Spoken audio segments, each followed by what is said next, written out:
Hello, good afternoon, everyone. So, to cover our topics for 21st century literature from the Philippines and the world for your final exam, I will be sending you this recorded discussion. So, I believe that we have already discussed about Philippine literature during the American colonial period, but it was just bits, mga kuan lang to, pasiugda.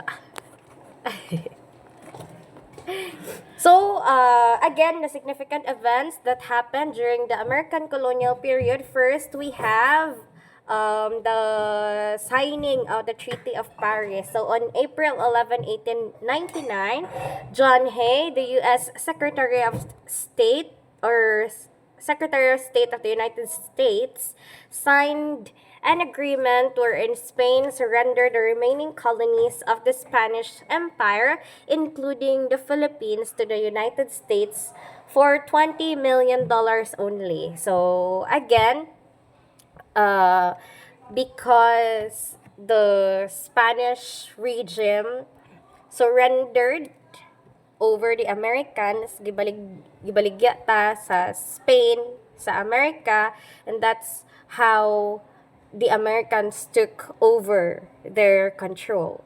So education was first headed by American soldiers, but then on 1901, sayop ko sa naingon ako last time, it was true that the first teachers were the American soldiers, but on 1901 or 1901, 600 teachers arrived from the United States of America on board the USS Thomas. So, ang ilang gisakyan nga ship padong sa Philippines is the USS Thomas. That's why they were called the Thomasites. So, first teachers were the soldiers, and then the Thomasites. And public education was made free, and the medium of instruction used was English. This created a new educated middle class in the country. So again, the greatest contribution of the Americans in our country is free public education. And alongside the use of English in education, Filipinos learned American models of thought, culture, and ways of life. So since the Filipinos were colonized for more than 300 years prior to American colonial period, the Spanish language was widely used during the American rule. So since we were colonized, nagihapoy ka ng mga traces of the Spanish colonial rule, including the language. But of course, nasad gibuhat ang mga Americans for English language to be used. So, since they still use Spanish language, we have here writings and publications that use Spanish language as a medium. So, the following are examples of literature written by Filipinos using the Spanish language. So, these are written by Filipinos but in Spanish language. So, first we have El Tiempo, El Pueblo de Iloilo, La Vanguardia, and La Democracia. But on the other hand, other newspapers and magazines help boost the use of English language in the Philippines. So, the Americans also did their part. Naasad mga publications that used the English language. And these are the Manila Times, Manila Daily Bulletin, Cable News, Manila Tribune, Filipino Review, and others. And schools also have their publications. So, ni-emerge na sad ang school publications during those times, such as a Filipino Students Magazine, the UP College Folio, Coconut of Manila High School. So their school publication was Coconut, Cold Coconut. And the Torch, the Philippine Normal School. And here in Sacred Heart Academy, we use the Sacred Courtian Times. So, ilang mga publications, mauni. Difference lang, wa man tay printed nga school publication. Focus lang ta ng photography and videography. But other schools have their printed publications. Comics also started appearing in magazines as series like Si Kiko at Si Angge by Inigo Ed Regalado, Lipang Kalabaw by Lupi K. Santos, and album ng Kabalbalan ni Kengkoy by Tony Velasquez. So, those are some literary pieces, publications during the American colonial period after the Spaniards or after the Spanish rule. And also, Tagalog drama also transformed from merely a form of entertainment to an expression of revolt against the Americans. So, diba, as I have said last time, dili na siya pang entertainment and katong religious nga purposes. More on revolutionary na ang ilahang theme and ilahang main idea. So here are some famous playwrights and their works. So first we have Juan Abad, he wrote Tanikalang Ginto. Juan Matapang Cruz, he wrote Hindi Ako Patay. Aurelio Tolentino, kahapon, ngayon at bukas. And again, Aurelio Tolentino is considered as the father of Tagalog drama because of this work. Severino Reyes, Walang Sugat. Julian Cruz Balmaceda, Sa Bunganga ng Pating. Precioso Palma, Paglipas ng Dilim.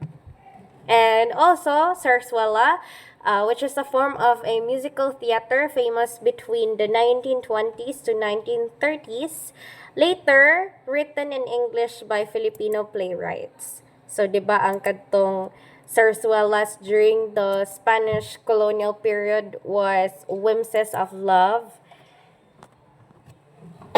Kadtong mga Whimsies of Love.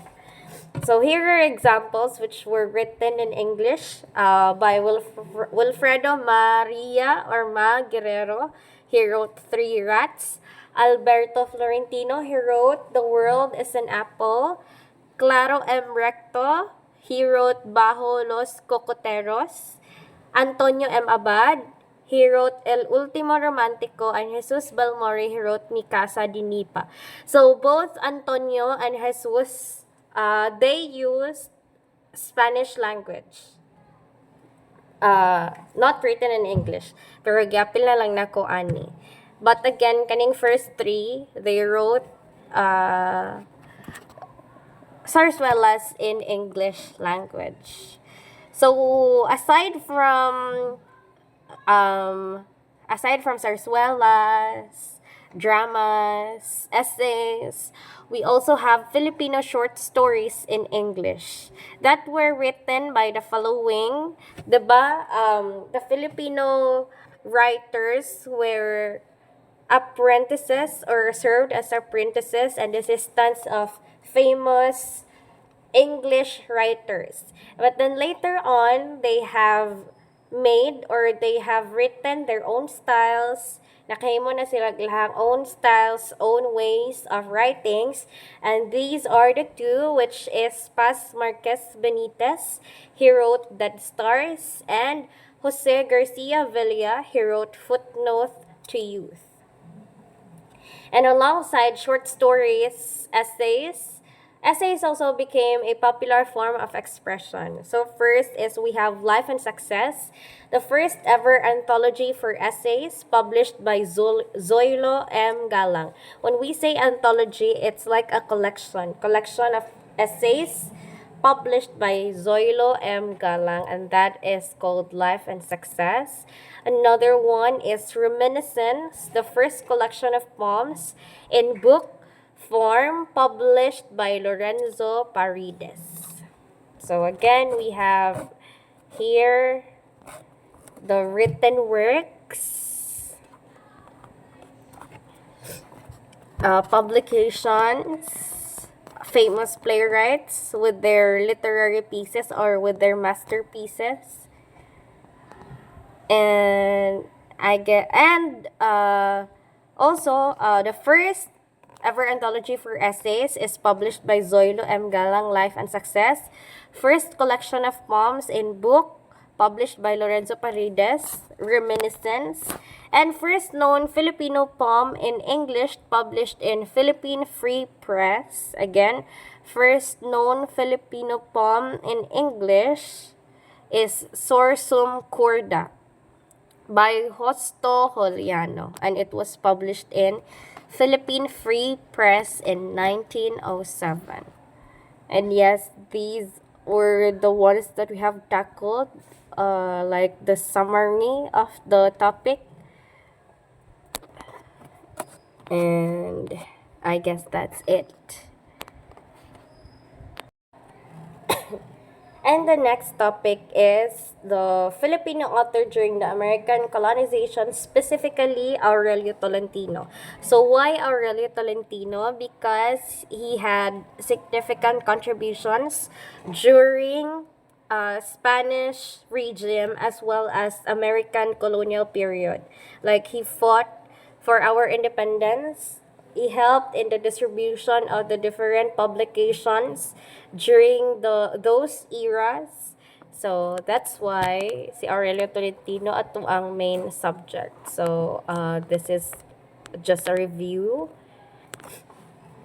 And one of the prestigious writers again during the American colonial period as well as in the Spanish colonial period is Aurelio Tolentino. So he was born on October 3, 1867 in Guagua, Pampanga. He obtained a Bachelor of Arts degree at Colegio de San Juan de Letran and took law at the University of Santo Tomas. However, his father's passing forced him to stop his schooling. But he finished his degree at Colegio de San Juan de Letran. And moto, because his father died, wala siya finish sa iyahang law nga gitake unta sa University of Santo Tomas. So he helped in printing and distributing La Solidaridad. So that's one of his main contributions for the different revolutions. And because of this, he was imprisoned during the 1896 revolution. He was again sent to prison by Americans in the American colonial era because he kept on fighting for our country by their writings. He was also one of the witnesses who signed the Declaration of Philippine Independence in Kawit, Cavite on June 12, 1898. And again, Declaration of Philippine Independence, it's like a formal paper as a proof, and di man siya ma-official if why signatures or signatories. So, Aurelio Tolentino is one of those who signed the Declaration of Independence in the Philippines. And due to his play kahapon, ngayon at bukas, or yesterday, today, tomorrow, he became known as the father of Tagalog drama. And iyahang gipush ang pag-use of Filipino language or Tagalog. So he was an advocate of using Tagalog as a language that unifies Filipinos from different regions. And because of this, he founded this school called El Parnaso Filipino. Again, he founded El Parnaso Filipino, a school that promotes Tagalog literature. So this is Aurelio Tolentino, and we have two examples of his famous works. So these are some poems of his Dakilang Asal. So first is Sa Mga Piging. So let us read. You can read there. So kung mapithaya ka sa alinmang piging, huwag kang mapauna sa ibang panauhin. Ngunit huwag ka namang mahuling dumating, isipin mong ikaw ay doon hihintin. Sa mesang pagkain kung tumatawag nga, hayaang mauna ang mga dakila. At gayon din naman, huwag kang magkusang maunang tumikim sa alinmang handa. Huwag kang magmadalit, ang suboy huwag lakhan, ang ulam ay huwag mong amuyin o hipan. Ang mga kubyertos ay pakaingatan upang huwag kumatog na lubha sa pinggan. Huwag mong titigan ang alinmang hain at gayon din naman ang kasalong panauhin. Pakaingatan mo't huwag sambitin ang bagay na baka nakaririmarim. Ang iyong mga siko ay huwag mong isampa, magpakailan pa man sa kakanang mesa. Kahit anong ulam ay huwag humingi ka, huwag namang pintasan ang kahit alin pa. So, sa mga piging, this is all about table manners, how we should behave while we eat sa mga piging on different occasions, different celebrations. So, we should behave accordingly. So, mao na ang first poem ni Aurelio Tolentino. And here, we also have sa lansangan at sa lahat ng dakong ukol sa madla. Babae di sukat lumakad sa daan nang walang kasama at pangit na tingnan. Ngunit sa lalaki ay hindi kailangang mapag-isa kahit saan ang galaan. Sa alinmang dako na ukol sa madla, ikaw ay magbihis ng hindi masagwa. Ngunit huwag naman ang napakadukha o kaya marumi kung dili may sira. So this is about proper dress codes, how we should dress, how we should behave according to the norms of our country. So conservative man sila sa una, pati karon mag-dress taan mo behave according sa atong norms. Mao ni ang salansangan at sa lahat ng dakong ungkol sa madla. So these were written by Aurelio Tolentino in his book Dakilang Asal. So di ba Dakilang Asal mga how we are ought to behave in the society. So katong sa piging o kanya. So, third one is Philippine literature during the Japanese occupation. So, this is when the Japanese occupied the Philippines. So, during World War II, the Philippines was occupied by the Japanese from 1941 to 1945. So, even though the Americans were here, the Americans colonized us, the Japanese Imperial Army managed to occupy some parts of the Philippines. Di jud tanan, mostly parts of Luzon lang. And so during the war between Japan and the United States, President Manuel L. Quezon and General Douglas MacArthur fled to the United States, and before leaving, MacArthur made a promise: I shall return, and he came back to Leyte in 1944. So until now, natay mga statue nila MacArthur sa Leyte. That's when he said kaning I shall return niyang famous line. So more original dramas in Filipino were written during this period. Napabay na hinumduman atong previous sila katong kahapon ngayon at bukas sa katong nay pating, and again here are other original dramas in Filipino. So Francisco Soc Rodrigo, this is Rodrigo Francisco Soc Rodrigo, he wrote Sa Pula sa Puti. Jose Maria Fernandez, Panday Pira, and Julian Balmaceda, Sino Ba Kayo? And Dahil sa Anak. Meanwhile, Filipino writers of other literary forms such as short stories, essays, and poems were given distinct honors. So some Filipinos received prize, mga honor titles for their works. So first we have Carlos P. Romulo. So he is the only one or the only Filipino who had or who was elected as an official sa UN, sa United Nations, if I'm not wrong. Pero I guess that's Carlos P. Romulo. So he received the Pulitzer Prize. If I remember it correctly, this is an award of Columbia University man siguro to. Basta kay university ang nag-award ani. With his bestsellers, I saw The Fall of the Philippines, I See the Philippine Rise, Mother America, and My Brother Americans. So most of his writings were dedicated to the Americans. Kay some believe that they were of help man, like they did a great help sa Philippines. Mao to, di ba?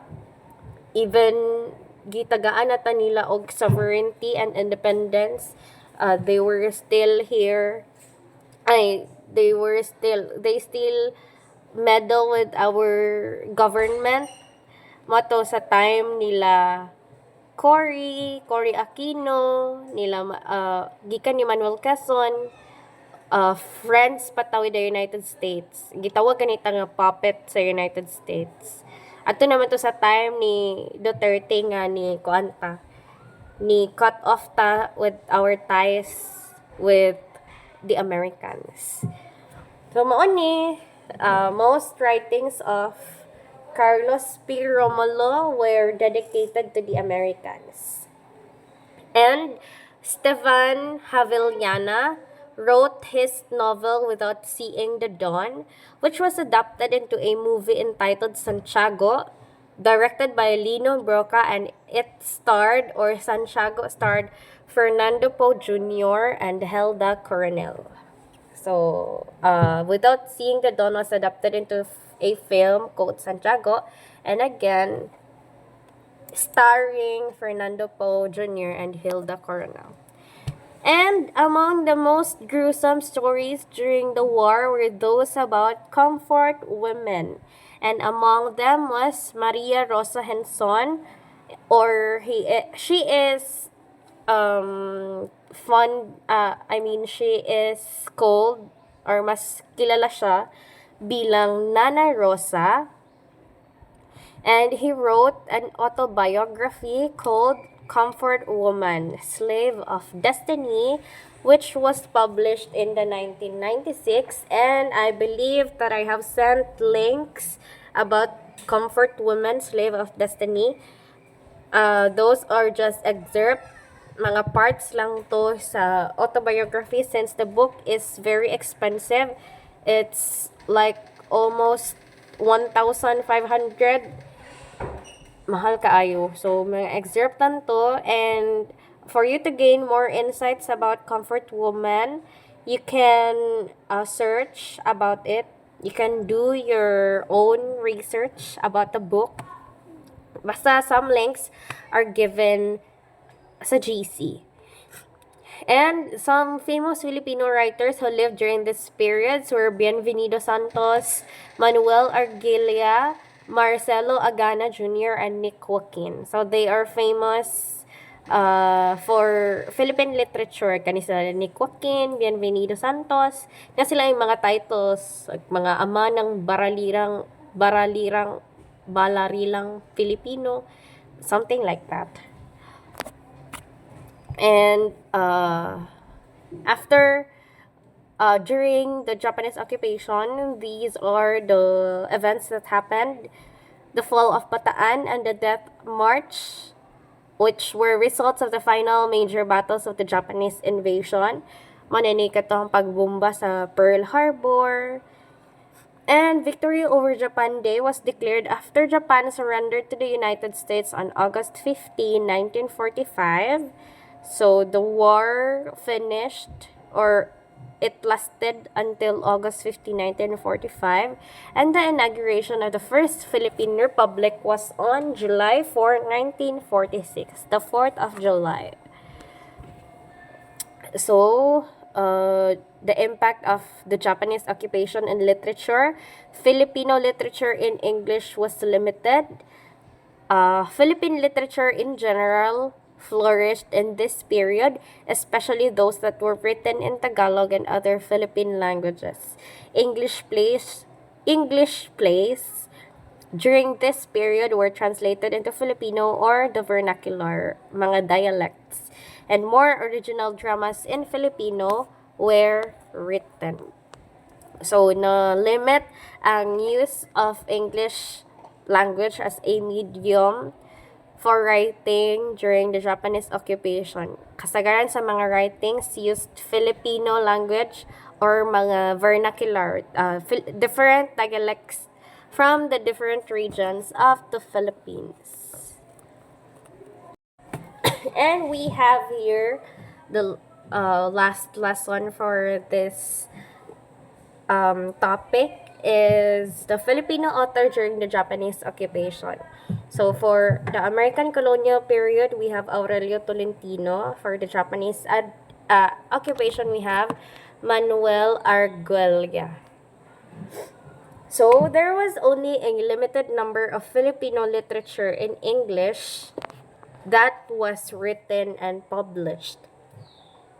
This is just a review. So, Manuel Arguello. So, if Aurelio Tolentino, he was born in Guagua, Pampanga. I forgot his birthday. Now, Manuel Arguello, he was born in Bawang, La Union on June 17, 1911. He was the editor-in-chief of their high school newsletter, La Union Tab. He earned an education degree in the 1933 at the University of the Philippines and was a member and eventually president of the UP Writers Club, as well as the editor of the Literary Apprentice. He was also the editor of Welfare Advocate, the publication of Bureau of Public Welfare, where he worked after teaching in the University of Manila. His literary works compiled in a book, How My Brother Leon Brought Home a Wife and Other Stories, which won first prize in the first Commonwealth Literary Contest in 1940. So, How My Brother Leon Brought Home a Wife, it's like a story about the town of Nagrebkan ba to? This is how Leon brought his wife nga taga city unya gipadong niya sa anang marawetag province, gipasakay niya balsahan, giagi niya o kana bitong mga lubak-lubak nga agianan, mga muddy puddles, kay iyahang gitest unsay reaction bitaw sa iyang wife sa kanang bukid life. The story was something like that.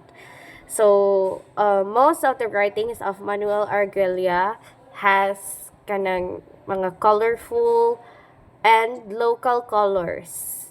Kay kani, especially kay How My Brother Leon Brought Home a Wife, is like about his town sa Guagua, Pampanga. Kana bitang bukid nga feel nga na. Most of his stories depict events in his hometown. He used a lot of local color in his literary pieces, and he became a teacher, writer, and a fighter when he joined the freedom forces of the country and fought against the Japanese army in 1941. So we know man, diba, sila Andres Bonifacio, sila Rizal, sila Gregorio del Pilar, Graciano Lopez Haina, and other Katipuneros, as well as the members of the propaganda movement. They are known naman, diba? Moni, si Aurelio Tolentino and Manuel Arguello, it's like they don't have much credit Morning mo na focus nato for our lesson. And he was captured in 1944 along with his family, and he was sentenced to death. He was executed on August 30, 1944 at the age of 33. So again, he fought for our country. So kani unta morning inaugurab kan. I don't know. I don't have internet connection. So supposedly we will have a reading about it. Basta kay the story goes like gitest nila ang kanang excuse me, katong wife ni Leon on how she would react sa bukid nga life, tanaw nila FRT ba, nga na ang story. So anyway, if you have questions, you can just message on our group chat. And this will be the last topic for the coverage for your exam. Adios. Bye.